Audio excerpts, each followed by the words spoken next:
In this video, I'm going to be talking about what to post when you don't have any clients yet. It may be your first post as an online coach, or you may have been posting a while, but you're still not getting any clients.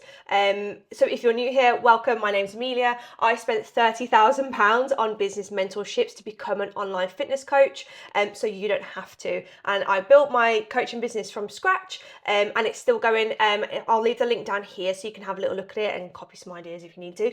Go for it. So like I said, in this video, we're going to be talking about what to post when you don't have any clients yet. Now, I've got my notes. Make sure you get a notepad, make sure you get a pen, and we're going to dive pretty much straight into it. So the first thing is, obviously now that we've got our niche nailed down, by the way, if you haven't watched that video, go back and watch that. I'll leave the link for that below, about talking about how to find your ideal client and what how to actually come up with your niche and who you're targeting when you're doing your fitness business. So if you haven't watched that, go watch that because it's super important for this next bit. So with your content, the biggest mistake I always see when people are posting, now just for context, I grew my brand new Instagram account from 0 to 130,000 followers. Again, my camera's just got his blooming AI tracking on. Let me turn that off. If you want the link to that, go have a little look. I did that in literally 2 years, less than 2 years. I think it was like 10 months. So in terms of content, I've really nailed down what works, what doesn't work. I posted 3 times a day. So I really understand what works and what doesn't work. But talking to your ideal client, is super important. Now, the biggest mistake I see online when people are starting is people are talking to everyone, or people are making content that they like and not what their ideal client needs. So we need to really nail down the problems that your ideal client is suffering, because people are much rather, they would much rather avoid pain than get to pleasure. So we need to talk about pain points. What are the mistakes? What are the pain points? What are some things that they're always doing that's keeping them back from getting to where they want to get? And you need to be that solution. You need to be giving them solutions, and you need to be speaking about those problems as if you were talking to one person. That's another thing that I always see, is people are talking to so many people. It doesn't feel direct enough. It needs to feel like you're talking to one specific person, and go away and think about who that person is. And I want you to speak as if you're on FaceTime to this person and you're speaking directly to them. That's what you want to do in your content.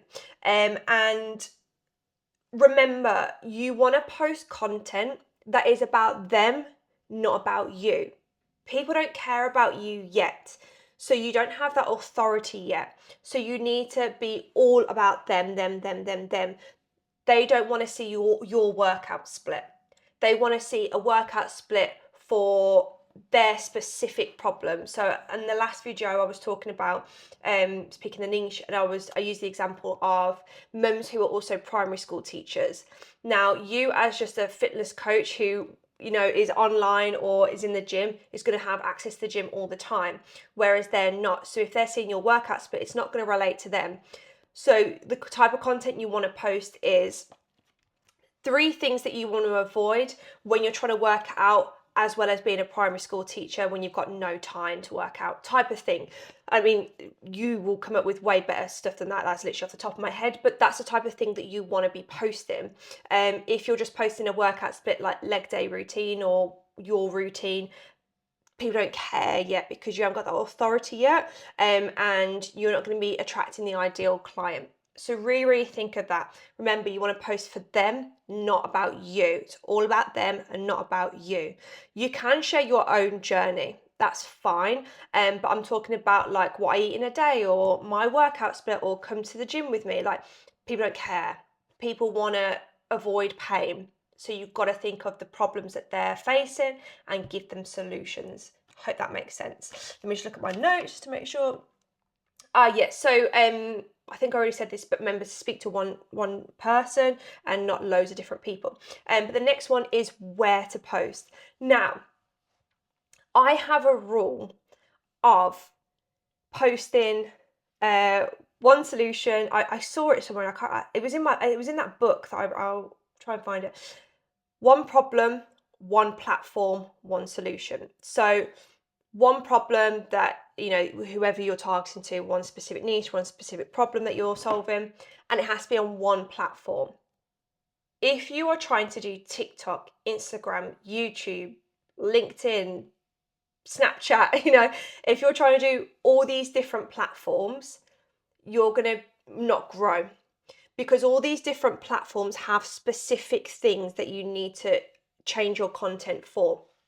So my advice, pick either TikTok or Instagram. I picked Instagram. I found that TikTok, you would gain a lot of followers, a lot of growth very, very quickly, but they didn't really convert to clients. I found that Instagram was better for a business.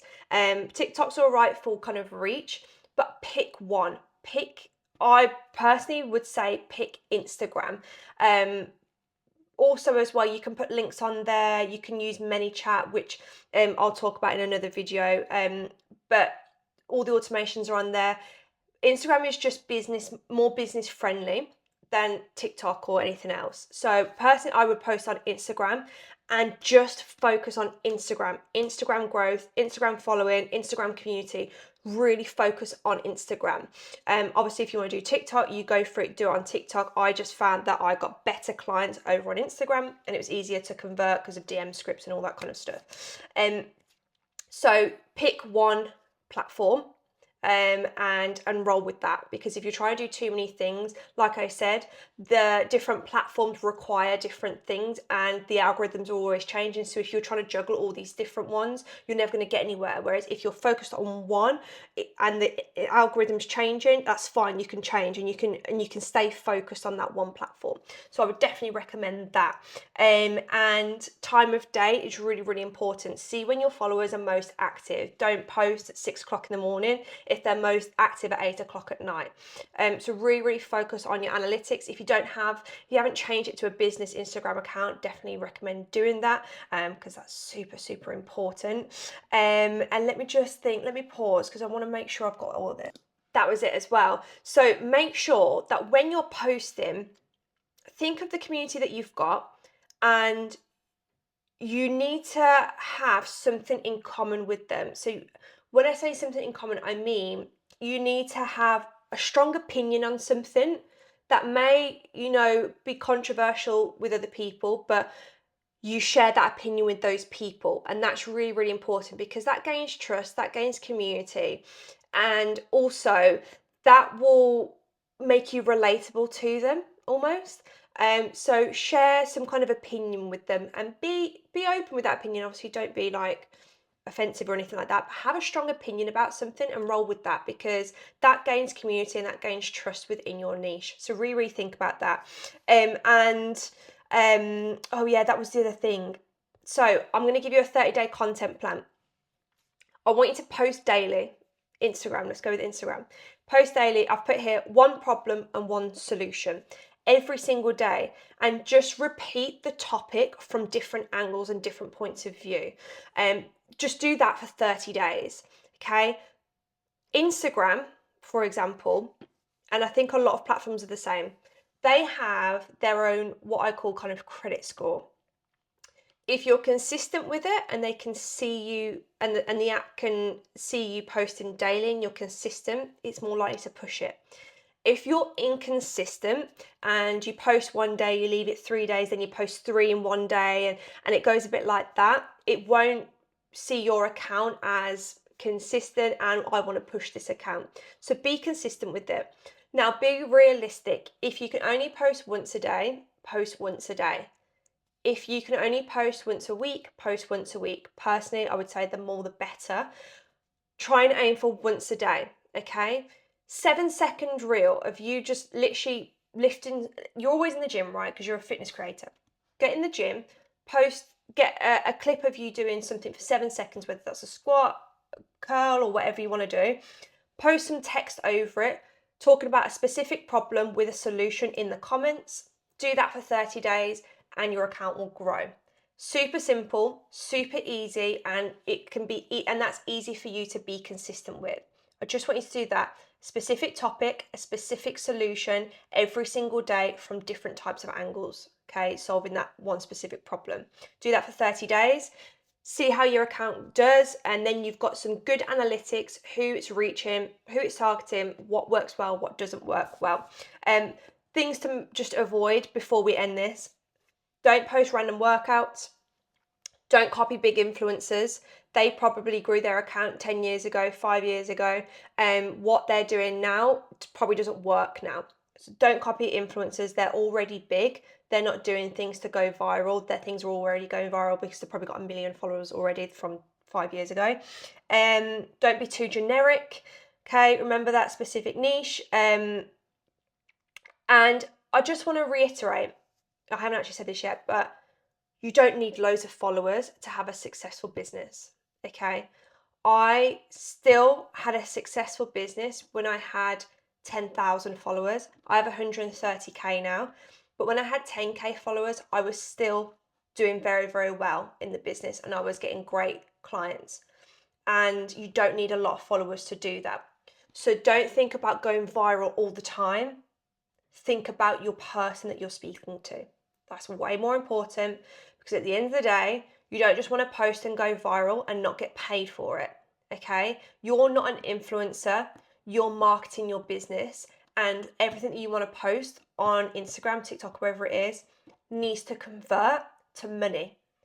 That's what I'm interested in. That's probably what you're interested in. Sorry, my phone just buzzed. Money is the most important thing when it comes to this stuff. It's not about being viral and having lots of followers. What's the point in having that when you're not getting paid for it? I know so many influencers that have got all these followers that are broke. Okay, you don't want to be that person because they've attracted the wrong types of people. They've attracted low hanging fruit, is what they used to call it in business mentor days. And that basically means they attract followers that are never going to buy. Okay, we don't want that. So remember, speak to your specific person, your specific niche.